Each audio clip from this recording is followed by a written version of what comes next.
Hey, welcome back. It is good to see you once again. Wow. Sorry I've been away for so long. I've been down and out for the count. I haven't been feeling too hot, but I'm back here and it's good to see you. I hope everybody is doing well, and if you're South African, I hope you're recovering from the disappointment of yesterday. It hit everybody hard. Not everybody's rather happy with the end result that came forth from this knockout fixture. But to be honest, this is South Africa's game to lose. Canada were very lucky to get in the dying minutes. They were not that brilliant. South Africa was good on the ball. Problem is, they were not looking like a team that was looking to score the goal that is needed. So when we look at everything and we look at the statistics as we usually would, not to discourage or say South Africa's performance against South Korea was something to be scoffed at, but they did very well in that regard. But to me, I felt that this game was theirs to lose. They could have taken it very well. They should have won this game, and they should have been more domineering. More shots should have been taken by them, and you could see even by the stats, it didn't speak great volume to how the game dynamic was going.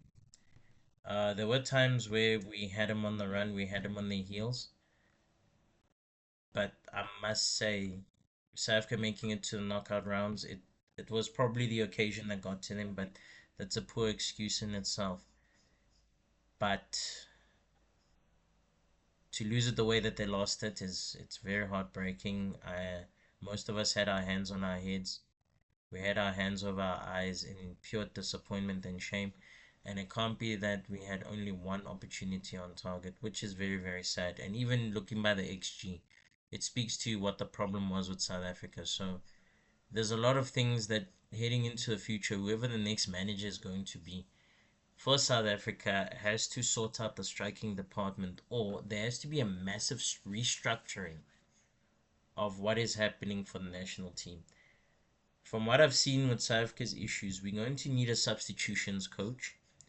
Some of the substitutions and everything that happened was too late. I was not happy.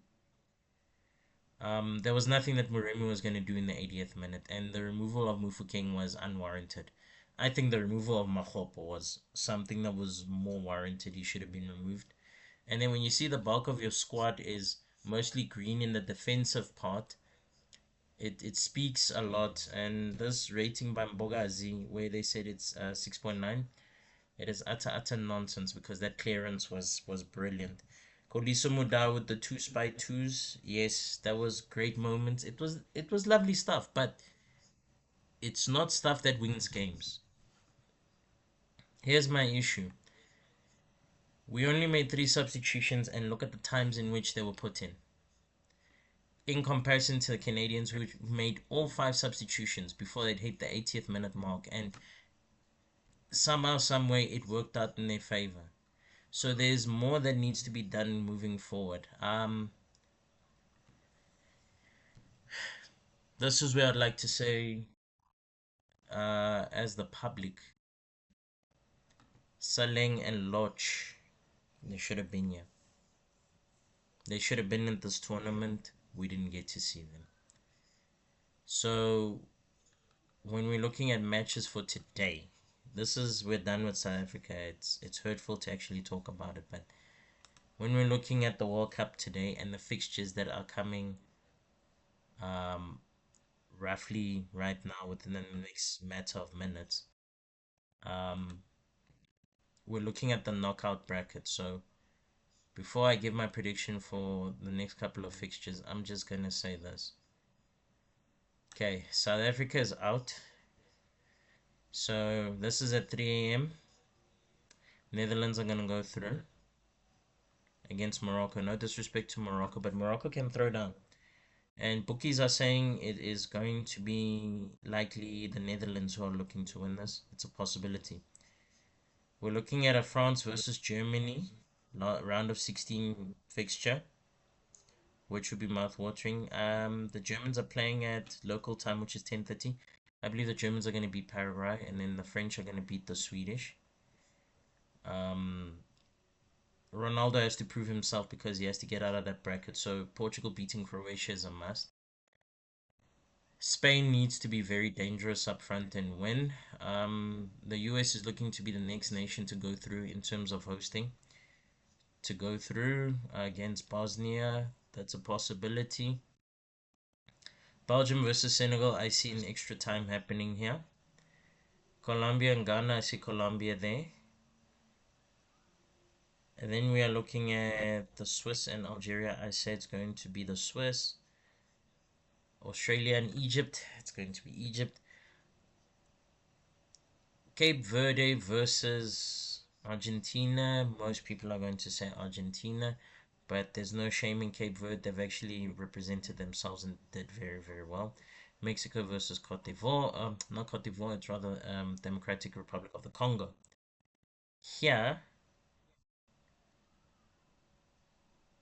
I see a stalemate and I see England losing penalties. Mexico and Ecuador, I see the Mexicans dominating. Cote d'Ivoire and Norway. I would rather say that if Cote d'Ivoire can play the same way they played against Germany, Norway won't be a match. Brazil and Japan is a different fixture in itself because really we are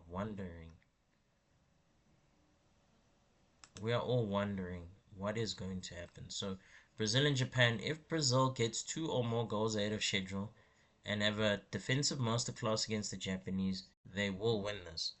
But if the Japanese respond, or if they score first and they respond by making sure that they play that high energy football that we've been seeing them play in this tournament, Brazil are going to be in trouble. So I would say if Brazil is not careful, they could get knocked out tonight. Germany, the Germans are trying to reimpose themselves on world football again.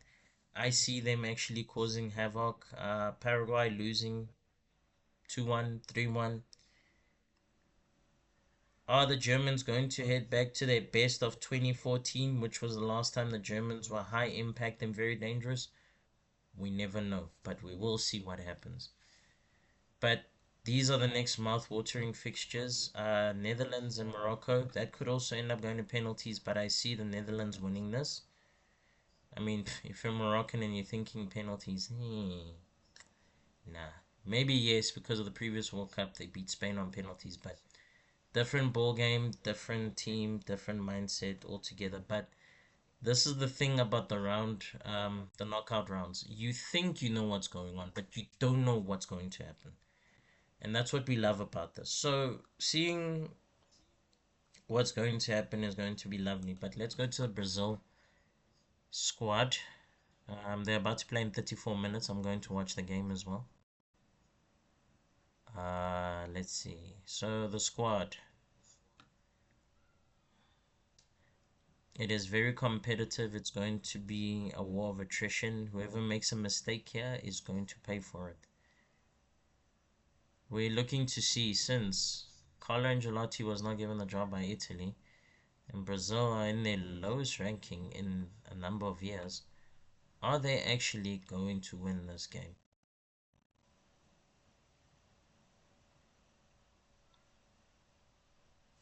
I leave that for you, the pundits. I leave it for you, our audience. You will tell me what you think, but I think Brazil can go through, even if it's by the tightest of margins. They have to make sure that they do very well. But my issue is that it is apparently a midday knockout game, and it's in Houston, and it's very, very hot. So it's 34 degrees. Ha. Um, we'll see. But this is a game where if you can handle the heat, you can win the game because it's very dry out there in Houston. But if they can handle it, they can win. Right. So I'll be back tomorrow with more predictions and reactions to things that I've said, and also to looking at matches that we're going to look ahead to.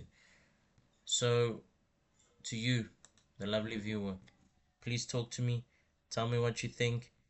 Give me your viewpoints. Just decided to do a short video today, to let you know I'm still alive, I'm still well. Your support is always appreciated. So please like, comment, and subscribe. Give me everything that your heart desires and tell me what you think. I'm going to be doing two videos tomorrow. One is going to be talking about one of the local football tournaments that is to come in Gauteng, that is to do at a collegiate level, and I think this is where I would like people to talk about it and discuss it. So yes, we will talk about it very soon. Take care, stay blessed, and please let's enjoy this festival.